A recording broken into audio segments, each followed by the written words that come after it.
Coming up on this edition of Ableton on Air, we talked to Sarah Laundeville, and we talked to her about the Vermont Center for Independent Living. Plus, we talked to Sarah about the devastation of the flood of 2023 and how it impacted people with special needs. All that and much more when Ableton on Air starts right now. Welcome to this edition of Ableton on Air, the one and only program that focuses on the needs, concerns, and achievements of the differently able, and we focus on abilities, not necessarily the disability. I'm Lawrence Seiler. Arlene's not here today. With me to discuss the Vermont Center for Independent Living is Sarah Laundeville of the Vermont Center for Independent Living, and we talked to her about the flood from last year and a lot of stuff concerning people with special needs. Welcome. Thank you. To Ableton on Air. Let's discuss the missions and goals of VCIL and go from there. Okay, sure. Yeah, so VCIL, we're a statewide organization. Our mission is to support people with disabilities in community, and we do that in a variety of different ways through advocacy work. The majority of our staff and our board are all people with disabilities as well. So we come from a lived experience of all the systems and supports that we may have needed in community, and we use that as we support the broader statewide community. Mm-hmm. So what are some of the programs that VCIL deals with? Yeah. So a lot of our base of our foundation is built off of peer-to-peer support. So people in the community and then staff people being peers that we both have lived experience around disability. And so we support people through what we call our peer advocacy counseling program, where our peer advocates go out there and they meet with people and they work on goals that somebody might have to live independently. And that might be housing goals or, how to get through an IEP meeting or maybe discrimination that they're experiencing at work, that sort of stuff. And so our peer counselors help support people through those processes. So that's So explain some of the other programs that you are dealing with at VCIL. Yeah. We have a Meals on Wheels program for people with disabilities under the age of 60, for folks who have a hard time preparing their own meal because they have a disability. Then we provide, in some cases, a hot meal right at the door, and in other cases, it's a meal that they can microwave and have later. And so that's one program that we offer, and it's for people under the age of 60. There's a senior meal program through the area agencies on aging that provide meals for people over the age of 60. And so to help not duplicate services, we work in concert with them and the meal sites throughout the state to help support people in that way. So what is the difference between the Meals on Wheels, food stamps, and also people that are over the age of 60 get commodity boxes? Right. Yeah, there's a lot of different types of food programs, and so some of them are like state run, like the SNAP programs and that sort of thing. And then there's programs that the food banks and other organizations will support. And then our Meals on Wheels program is really providing an actual meal to somebody, as opposed to like in some of those programs you're talking about boxes of food and food. Yeah, they give like rice, bread, potatoes, and all is super important, right? Like all of it kind of comes together to help support somebody with access to food. So I think it's great that there are so many different lenses that people can look through around getting food access these days. Now, how did the pandemic, the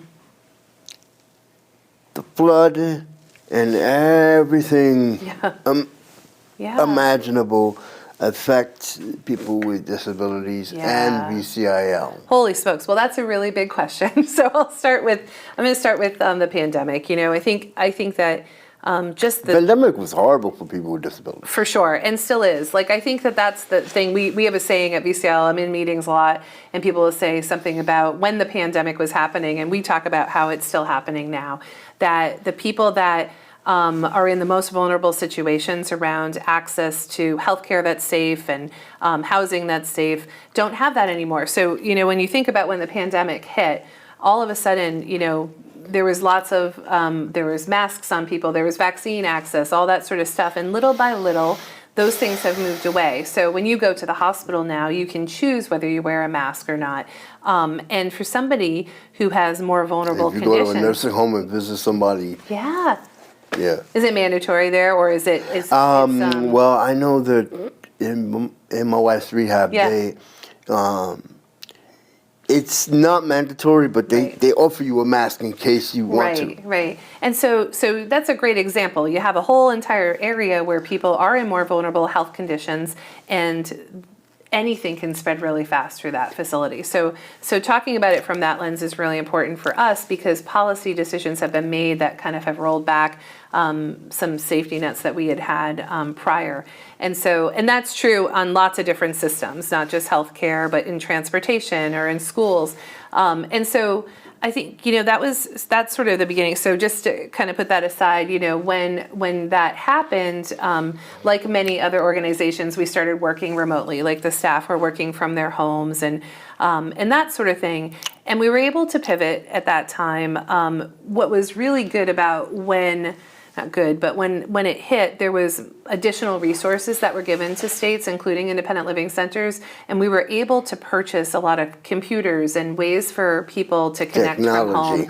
Yeah, and start to teach people how to use Zoom, how to use those things. And that doesn't work for everybody, but there is a greater access now than there was, 4 years ago around that technology. Yeah, because now I don't know if you're a big fan of this, but during the pandemic, and this goes to technology, but during the pandemic, telehealth was a big problem. Well, it helped, but I'm not, I'm just saying my opinion, I'm not a big fan of telehealth because certain doctors you need to go in front of to see. What is your take on that? Does telehealth really work for people with disabilities? I think for some people it does, and then for some situations it's not going to work, right? Like there's some things where you're going to need physical, access. And in those situations, we've encouraged people with disabilities to say, if you need your healthcare provider to wear a mask and do all those things to keep you safe in those environments, you ask for a reasonable accommodation. But I think you're right. Like you can't do telehealth for your dental appointments. You can't do, there's certainly things, but my epilepsy appointment. Right. You need something concrete around that. But there are definitely, there was a lot of people that were able to access therapeutic and their psychology appointments through telehealth. And I think that was really strong and good for people during that time, and better than if it was cut off completely. So I kind of have, I think like probably everybody else, there's differing opinions on like where that goes. I wouldn't want it to see it go away. I think that it's useful to some people. Now, your agency was the victim of a horrible flood. Buildings got messed up, muddy. You're selling the building. Explain how that pivoted into people really pitching in and helping you. Yeah, so I mean that's the big deal. Like right now in Montpelier, so we have offices throughout the state, but our central office has been downtown Montpelier, and over the last 30 years, it's been this really great building that. All those years ago, sort of visionary leaders in disability came together and said, let's buy this building right downtown. It's near the state capitol. It's near other services, and it's in a location where people can see people with disabilities in the community and working and having community together. And that's what made that building extra special. And it was also a space where we had a pretty nice conference room, and the whole entire place was physically accessible, which was different. When they redid that whole building, that was not as common as it was, as now more buildings are accessible. But it was really cool because we had lots of groups that would meet in our conference room, like the Vermont Affordable Housing Coalition would meet there monthly, and other community partners would come in there. You said the building was redone. What do you mean? Yeah, so back when they purchased it, it was, well, at one point it was the A&P in town, another part. Another time it was like a coin shop. When they purchased that building, everything was physically accessible. It was a grocery store? Yeah. There's actually on the side a conveyor belt down to the basement. Kind of cool feature of the building. Wow. Yeah, but when they redid it, they put in sort of state of the art. They had a brand new accessible bathroom, a tiled-in shower to show people what that could look like, so that if they needed something in their homes that were like that, we could show an example of what a tiled-in shower would look like. We had a beautiful local person who made an accessible bookshelf. So the bookshelf went up and down into our basement electronically, and you didn't need a lot of pressure to be able to push the lever that made it go up and down and have access yourself. We had a heated ramp. We had all of the windows were electronic at one time, so that if you had limited access and ability to move something, you would be able to do that. All electronic doors, and so the space itself was really a really good model around accessibility. And then the fact that it was downtown, right? Like that was really perfect. It's on the best line. It's where people can access in community. Now, explain how you guys pivoted with helping people with disabilities during the flood. Right. So that out of all the buildings that we're connected to for VCIL, that was the only one that was devastated by the flood. We, like everybody else in Montpelier, had to deal with like just the outpouring of that. So we dealt with just mucking out and dealing with the actual building, the structure, the physical structure.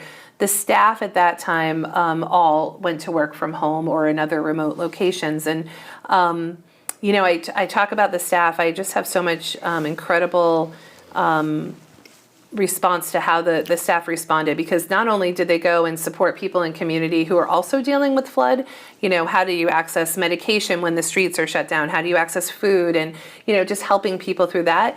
They were also dealing with their own, these are all people that live in central Vermont too. So they were all dealing with their own issues related to the flood. Vermont has food insecurity. Yeah. They have, we have housing insecurity situations. Yeah.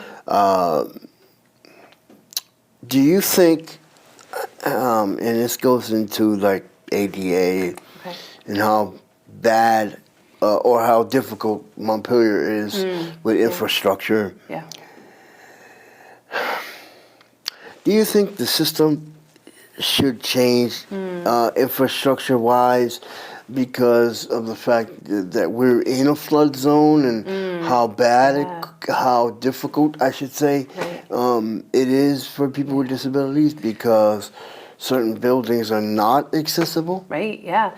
Yeah, there's a lot to unpack there. I think that there needs to be something done just around flooding in general. And so that's not my expertise around how do you deal with like just how do floodwaters go through the city and that sort of thing. And there are definitely people who are way more intelligent than I am on those levels talking about that. But in terms of access, like that's always something that's been really important, and not just in Montpelier, but statewide, that there are tons of especially downtown businesses that are not accessible to people. And so, the joke used to be, it's not a joke, it's like, but it used to be like, well, I don't see any disabled people coming to my business. Well, do you have a ramp? Do you have a way for people to get into your business? No. So like starting to get people to think on those levels is really important. Well, people with disabilities go to supermarkets, they go to movie theaters, they go to restaurants. Right. Well, disabilities are sometimes silent. Yeah. Sometimes you can't see the disability, right? So there's all of those aspects to it. I think when people are looking at, if you ask me around, should we change the system around that? If I had a magic wand around some of this, I would hope that there would be ways that businesses could start to really look at and at least consider and think about, all right, how do I build into my budget? I have a bathroom. I could probably make it accessible, but it's going to cost me $10,000 and I haven't budgeted that. Well, start today. Start today trying to plan out how you could budget for that and eventually have something that's usable by all of your customers. And so I think that's the piece. The ADA is a complaint-driven law. Some people get worried about the ADA that, oh my gosh, I might have a lawsuit. And the reality is many people with disabilities don't bring lawsuits. If you look at the history of that in the state of Vermont, most people with disabilities will just stop going to your business. And some might complain and some might bring a lawsuit. But the reality is people just want to access your business. And there's some great examples that I see of businesses. We started doing an Ally of Accessibility Award where we go around and we get nominations from people with disabilities in the community around, what's a business that's a good business where we can go and support because they're doing a great job around accessibility. And then I guess the other thing I would want communities to look at is how are other ways to help support somebody. So you can't make your building accessible. You've gotten a variance from the Access Board. You can't do it, but you sell something that somebody wants, and can you ship it to them, or can they drive up curbside and can you bring out the item to them? What are those things that you can do? And that's not a fix for everything, but at least there's some interaction around understanding that part of your buying community are folks with disabilities that want to get into your building. Mm-hmm. Yeah. Now, the future of VCIL. Every community has a independent living center. You guys at VCIL mostly on state and federal dollars, right. And how does that work? Yeah, that's a great question. With knowing we're going into another administration, how does that impact people with disabilities? Oh my gosh. So yeah, we're at this point where we're looking at, okay, what is the new administration, and not just at the federal level, but our state legislature has completely shifted as well. Like what are the places that folks with disabilities, what are the policy positions that all of those administrations are going to come forward? There's lots of stuff that we have been working on in terms of advocacy. There's tons and tons of people who have disabilities. Our program's going to be shut. Yeah, I mean, these are all the questions, right? Like, and concerns. Not only programs, but like policies that have been good policies for a long time. The last, 2017 or 2016 maybe, we saw this uprising of trying to shut down Medicaid, of trying to do changes to the Americans with Disabilities Act, making it so that businesses wouldn't have to make themselves accessible for folks with disabilities. So rights that people with disabilities have had for a really long time, are those going to start getting stripped away? And so that's something that we're watching and trying to strategize. Well, isn't it a law as far as getting a business accessible? Right now it is. Right now it is, and I think, what I'm referencing is time and time again where we've seen policymakers try to strip back those rights. So that's what we would be watching for. If a policymaker wanted to take away part of the Americans with Disabilities Act, we want to be right up there front and center saying, no, this is not acceptable to us, and have people with disabilities together and talking about how important these laws are to us. Yeah. Now, kind of the last situation here. What, as a person with a special needs, as a person with a disability ages, what services can VCIL provide? Yeah. I know we have the Department of Aging, and we have Dale with such great services. Yeah. What can VCIL do for someone who ages? Yeah. I think what's important to know is that besides that Meals on Wheels program where there's kind of a split off, all the other services we provide are for any age. So if somebody needs a ramp put on their home, then they can apply for that, or if they need peer support. And what I find are that... or someone to help clean their house, or... Yeah, we don't have any programs for that specifically, and some other places do, but we do have other things. Like one underutilized program that I think people as they age might use is what's called our equipment distribution program. And that helps people when they lose hearing or become hard of hearing, access phone equipment like amplified phones and that sort of thing. I think that that's one of those programs that I would love to see more people connected to, because we don't get as many applications every year. Like how does a phone, like, because I'm going to be getting a hearing aid soon, so how does a phone interact with a hearing aid? Yeah, So, exactly. And if you need some like amplified device and that sort of thing, we have a program that helps connect people to phone equipment, and that's one of those things. But I also think I think of in terms of people who are aging, but also people who have a new disability, like or chronic illnesses that create a disability, don't always think of themselves as having a disability, right? Or they put off maybe some supports. But under the Americans with Disabilities Act, if you have a physical or mental impairment that affects one or more major life activity, then you are covered by the Americans with Disabilities Act. And so understanding that you might be covered as a person with disabilities is kind of an important thing for people to understand and know, because then it helps you access different supports and services. Now, what are some of the misconceptions around people with disabilities? Oh my gosh. Especially with new things popping up. Yeah. Misconceptions. Oh my gosh. So I think, you talked about hidden disabilities a little bit earlier, and that's one thing that we find that people with hidden disabilities sometimes experience discrimination on larger levels, because maybe an employer doesn't understand that person might have a disability or not have a disability. So like understanding and getting clarification on what that is. We've noticed when working with students, young people with disabilities, that sometimes because the system is the special education system, and that they've been supported by teachers and families so much that sometimes the students don't even understand that they actually have a disability. And I think that sometimes that's harmful. Like I think that I understand why students and families get to that place, because you want your student, your family member to fit in and be included in everything.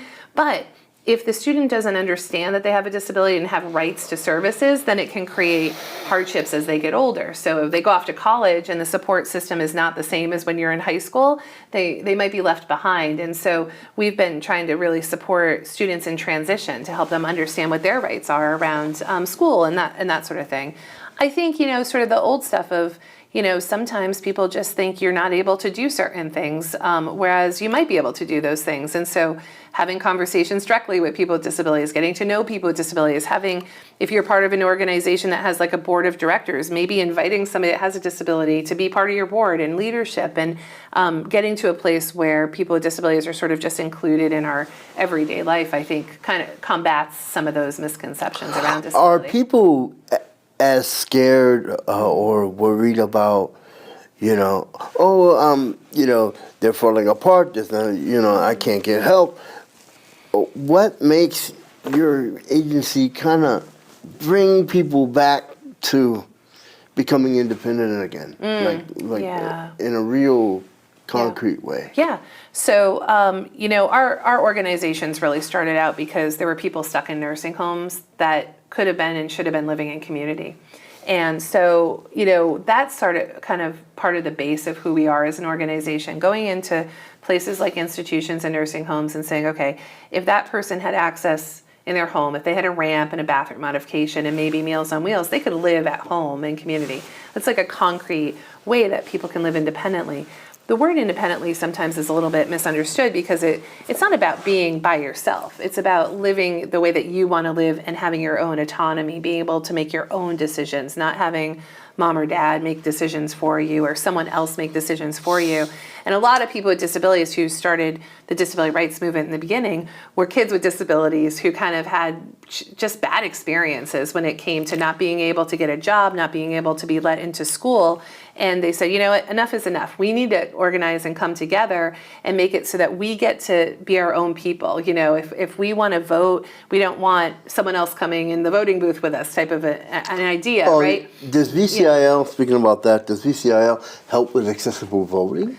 Yeah, and also Disability Rights Vermont has done a huge amount of work around accessible voting in more recent years. They did a whole project where they went around and looked at like physical access. The nut that I'd like to crack a little bit around voting is town meeting day. I have felt for a very long time and seen it firsthand how inaccessible town meeting day. And boy, oh boy, you talk about town meeting and trying to dismantle town meeting. City Hall, yep. City Hall, their elevator is still broken. Right. So and that's just like actual voting, right? Like getting in to actually vote. Well, no, they have tablets and computers where you can vote. Sure. But if you the can't get in the elevator's building, broken, right. Well, they made it so where you can go to the police department now, Okay. and until that's fixed. Until that's fixed. Okay. But Yeah. Yeah, if you don't have equal access to voting, that's a real big deal. I think that it sounds like they tried to make an accommodation for that actual voting. I think town meeting day itself is How is it not accessible? yeah, it's so inaccessible to people. So it's from one time to another time. You do floor voting. It might not be clear to folks. There are people who can't be in a room with a ton of other people right now because of their for whatever reasons of their medical fragileness around disability. So there's that. And I think that the town meeting piece, right? I think we've seen less and less people who have to be at work and can't get out of work to go to town meeting. Like how can we really crack that nut where we're saying, everybody really needs to be included in these sorts of events. And if we need an American Sign Language interpreter at them, that we make sure that we have them. If we do a meeting the day before to talk about the budget and it's via Zoom, there's lots of people who are hard of hearing. How do they access getting captioning on the Zoom? All of those things really come into play. Closed captioning really is important. Super important, and it's one of those things that I've heard from people that even if they don't actually need it, it's useful to them, right? So there's those things, and then sometimes people will just turn on the captioning button on Zoom or whatever, and that's not always very good because it's automatic and it's not catching the words. You'll see this hands down. If you just turn on the button, you'll see the words are wrong. So hiring a company to do actual live captioning is really important for people that are hard of hearing and need that. So there's lots of different sort of layers around how to make meetings accessible. The other part of that is sometimes the cities and towns don't really understand how to deal with a reasonable accommodation. So we've had situations where people with disabilities have asked for a reasonable accommodation, and then they were told that they had to go in front of the full select board to ask for the accommodation. That's like a What's huge the select board? Select board. So going in front of the leadership of the town who make decisions around how the town is going to be.